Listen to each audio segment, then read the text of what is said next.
It's fair to say that cycling has had a bit of a renaissance in the last few years.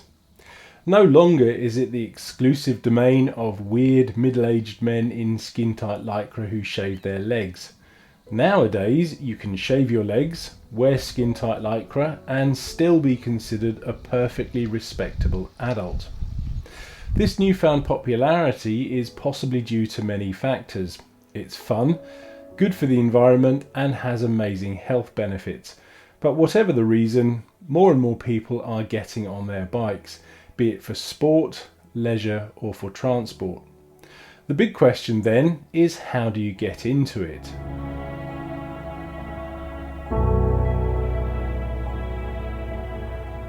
At the risk of stating the bleeding obvious, you will at the very least need some kind of bike, and the best place to pick up one of these is actually your local bike shop, or LBS as people in the know call it.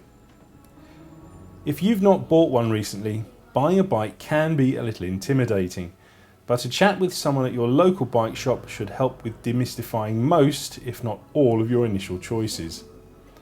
They'll be more than happy to give you plenty of help and advice and suggest different bikes best suited to your needs.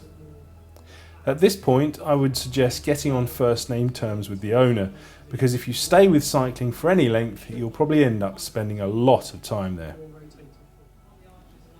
Bikes come in many different flavours, but for the sake of brevity, let's just talk about the main two, road and mountain. As the name suggests, road bikes are designed for riding on tarmac, be that in the city or in the country. They have thin wheels and are relatively light. Mountain bikes, on the other hand, are generally heavier and more sturdy and were originally designed for off-road use, but they do work pretty well on the road and make excellent commuting bikes. Choosing which type of bike you want to ride will probably be your first decision when taking up cycling, and this will depend very much on the type of riding you want to do. The next decision will be how much you want to spend. While cycling isn't exactly cheap, it doesn't have to be prohibitively expensive. Luckily, there's a bike for every budget. The important thing is to get a half-decent bike, either new or used, that fits you and you'll enjoy riding. It's much better to buy a well-fitting, low-cost bike than a top-of-the-range, expensive machine that you'll ride a couple of times and never ride again because you don't like it. A correctly fitting bike will not only help you ride further and faster, it will also prevent potential injuries and strains. So what about buying a bike online? The main potential benefit of buying from an internet retailer is the price. While it may well be slightly cheaper, you will not have anywhere near the same level of help and advice that you'd get if you went to your local bike shop. If you're lucky, an online retailer may have some kind of telephone helpline or chat thing, but this is usually to answer technical questions about the item you're interested in. Your local bike shop comes into its own because they will not only advise you on make and model, but more importantly, sizing. Just as you wouldn't buy ill-fitting shoes or clothes, you wouldn't want a bike that didn't fit properly. If you can afford it, you could always pay a couple of £100 or dollars for a full-on bike fit. These will take a series of body measurements and very accurately calculate the exact dimensions of your perfect bike. Most shops, though, will do a basic bike fit for around £100 or $150, which can sometimes be discounted from the price of a new bike. If nothing else, your local bike shop will give you free sizing advice based on actually looking at you and measurements that you give them. So there you are in your local bike shop, and they start asking you all these scary technical questions about what kind of bike you want. But don't panic. The first and probably most practical question you need to ask yourself is, how much do you want to spend on a bike? This is really a decision about frame material and the quality of components which will be attached to that frame. It's also a balancing act between cost, weight, stiffness and comfort. In ascending order of cost, the choice of frame materials are steel, aluminium or aluminum for our American chums, carbon and titanium. Steel frames are the heaviest, They produce a solid, stiff ride but can be a little bumpy. Aluminium frames are much lighter but aren't as solid. They produce a more comfortable ride as they absorb road chatter, but this can also mean that some of the energy you're putting into the pedals can be lost in the frame. Carbon frames are lighter still and are generally stiffer. This means that while they allow for a better transfer of energy, they can also feel slightly more uncomfortable. Finally, titanium is the lightest of all and produces a smoother ride with good energy transfer. For the components, most bikes come with a complete set of drivetrain, brakes and wheels that reflect the price and quality of the frame. Essentially, they will all do the same thing. What you're actually paying for is the weight.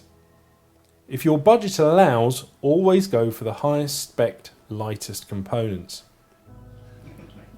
The gears themselves can also be a bit of a mystery, but at their most basic, they're there to help you pedal at a consistent rate. The first thing to look out for are the front chainrings. Are they a double or triple set? Most road bikes come with 2 chainrings as standard, but if you live in a very hilly area or you feel you might struggle on climbs, you may want to think about buying a triple.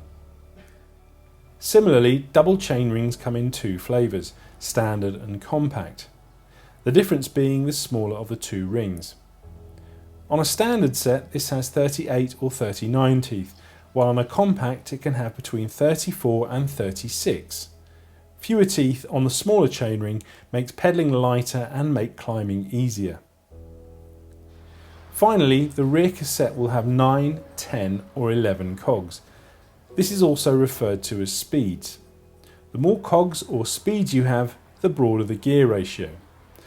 This will allow you to ride faster on the flats and downhills and pedal easier on the climbs.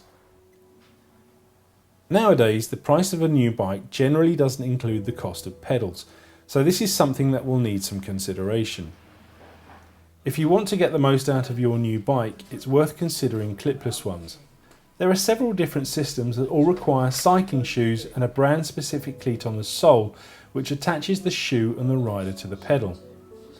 This may sound a little daunting at first, but trust me, it will become second nature very quickly. The benefits of being physically attached to the pedal are smoother pedalling and an energy saving of around 30%. Of course, if you aren't quite ready for clipless, just stick with flat pedals and regular sports shoes.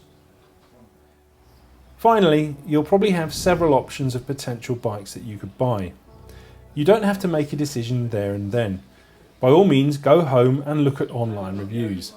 Even return to the shop and ask for a test ride if you need one. Once you've weighed up everything and it's time to make a decision, it may just boil down to emotions. Which bike do you simply like the look of? All things considered, buying a bike should be an emotional decision. It should be fun.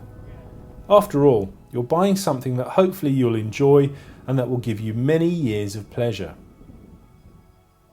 Having actually chosen your potential new bike, you will also need a few bits and bobulums to help you carry out a few basic maintenance tasks and keep it running smoothly.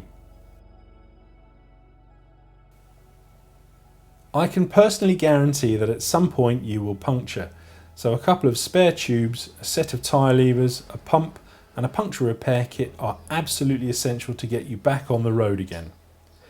If you don't know how to change a tube or fix a puncture, I've made a couple of other films explaining how to do it.